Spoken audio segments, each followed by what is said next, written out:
Welcome to the very first episode of Crispy Bites. Tunay na malutong, walang halong pa-crispy.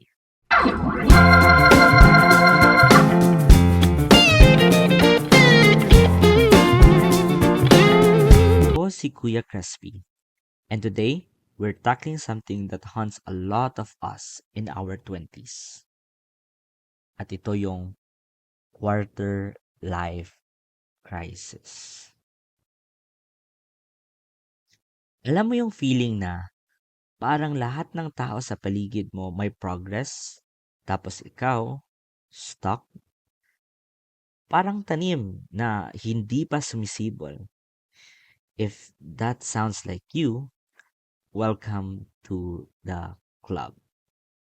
But hey, let's talk about it. But before we start, kindly drop a sprout emoji in the comment section if you've ever felt lost or stuck in your 20s. In this podcast bite, I want you to have this mindset to think as if life is a garden. Just like a garden, some plants sprout fast, others take time. At ikaw, yung tanim na nagtitake ng plenty of time to sprout. For me, quarter life crisis is a mixture of a feeling and mindset. But Kuya Crispy, kailan ba natin masasabi that we are experiencing such? For me, quarter life crisis happens when we start comparing our own growth to someone else's, forgetting that each plant has its own season to bloom. Now, the question is, nararanasan ko ba ito ngayon? Honestly, I entertain the thought, and unfortunately, I think I am slowly getting used to the idea. Kailan at paano ko nalaman? Siyempre, I had early signs. Next part of this podcast bite is the part I'll tell you the story of how I noticed the signs. But before that, please send some reactions, comments, realizations, and words of affirmations so that when people view this, they will have something to smile about. After all, hindi lang malutong ang chismis dito. Ang podcast nito ay tunay na malutong, walang halong pa-crispy.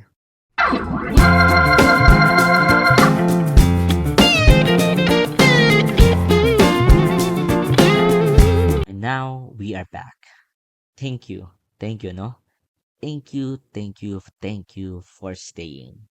This time, allow me to continue by sharing my age and story that I am turning 25 this year, 2025. I graduated 2 years ago. A lot of things changed since then. Take note, the changes were visible or noticeable. After graduation, I worked as a Jesuit volunteer in a Catholic school wherein for a year I worked as a guidance advocate and taught senior high school subjects. I also became a professional teacher noong May 2024. Months after, I got absorbed by the same institution as the senior high school academic coordinator and currently enrolled in my graduate studies. Life seems great if you try to picture out my progression. But here I am talking about quarter life crisis because again, it's not just a mindset, it's also a feeling.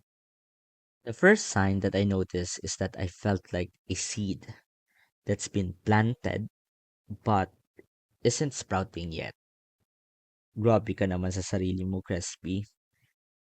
You are progressing naman. Pero sadya lang guys, I am feeling stuck. Kasi after all, there are a lot of factors that I thought of. Such as, I am aging. Tumatanda rin ako. Try to imagine a wine. 'Di ba sabi nila pag tumatagal, mas sumasarap. At nagiging mahal din ang presyo. However, I am feeling like a wine that does not age well, pero introduced as someone like has been aged for many years. Kaya nagmamahalan lahat. Dumadami yung mga kagustuhan ko, mga pangangailangan ko, mga pangarap or mga bagay that I really want to do or accomplish. In other words, I wanted more. In reference to the Minnesota theory of work adjustment, wherein the theory tries to explain that people are more satisfied and successful in their jobs when their skills and values match what the job requires and offers, or where there is satisfaction and satisfactoriness. If there is a good fit, they are likely to stay longer and perform well. If not, they may adjust or look for a better fit elsewhere. Relatively, I am at the point of my life that I am starting to think that my life experiences does not match with how I see myself accomplish. Another sign I notice is that I often compare my growth to others, feeling like their trees are taller while I am still just breaking through the soil. Mas lalo pang pinapalala ng social media. Like for example, seeing my friends and batchmates na nasa DepEd na or in big universities or stable, no? I hate to say it, pero minsan nako-compare ko yung sarili ko. And sometimes, napapaisip ako, I graduated first naman sa program namin eh. No? Tila ba, I ask myself, ano ba pinaggagawa ko sa buhay? But wait, don't get me wrong. I have no regrets. I love my job. I love where I am now. Pero minsan, hindi mo mapipigilan magkumpara. It's nonsense, I know. Pero kapag dumating yung mga ganitong thoughts, alam mo, nakakapagod. It drains me. To add more, particularly sa love or intimate relationships, most of my friends are in relationships. Tapos ako, I'm, I am still stuck. Parang nasa high school pa rin ako. Crush-crush, on and off. Tapos, hindi pa nasusuklian minsan yung pag-ibig ko. Sad. Very unfortunate. The third sign is that I take too much water because I feel like I pressure myself to have it all together. Minsan, we don't realize na sobrang bugbog na pala tayo sa ganitong thoughts. So before we continue, let's take 5 seconds. Just breathe.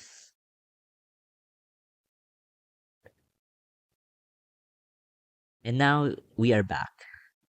It's still Kuya Crispy here, and you are still listening sa tunay na malutong, walang halong pa-crispy, Crispy Bites. Going back, I do not know if you can resonate with me. Kung nakaka-relate ba kayo? Kung nakaka-relate kayo, kindly comment or send a message. My messenger is open. Pero, guys, what now? We ask ourselves, what now? Now that I have given early signs, and if it resonates with you, what are we going to do? Right now, I will be sharing my plans. Disclaimer lang. Just like any unsolicited advices, take what resonates. Try or at least intindihin ninyo if it works for you. Well, my plans are these three things. Number one, stop overwatering. Overthinking is like overwatering a plant. It drowns your progress. Trust yourself and in God's faith that you are growing, even if you cannot see it yet. Number two, finding my own sunlight. Just like every plant needs light, but some need more time to find the right amount. In other words, let's not rush the process. Sabi nga ni Christina Yang kay Meredith Grey sa Grey's Anatomy, and I quote, "He is not the sun. You are." End of quote. You are already here. There's a great source or great energy source within you. Just like just just slowly figure it out. Figure it out how much you need to grow. And number three, celebrate small roots. Reminders lang po. You don't have to figure it all out. You are still in your 20s. So instead of asking if I have grown so much, be mindful of the progress. Baka kasi you don't see progress because you are growing underground. Your small wins will strengthen your roots. It makes you who you are, and someday you'll see why sometimes roots need to be sturdy or strong first before growing tall as a plant. Spiritually, maybe God is preparing you with the necessary nutrients to be strong. If there is one thing you take away from this, it's you're not feeling. You're just growing underground. Someday you'll bloom. And when you do, maniniwala kang worth it lahat ng paghihintay. Maraming salamat sa pakikinig. Nakaka-relate ka ba? Comment below or message me. My inbox is open. Christian Timothy Chua. Once again, this is Kuya Crispy and this is Crispy Bites. Tunay na malutong, walang halong pa-crispy.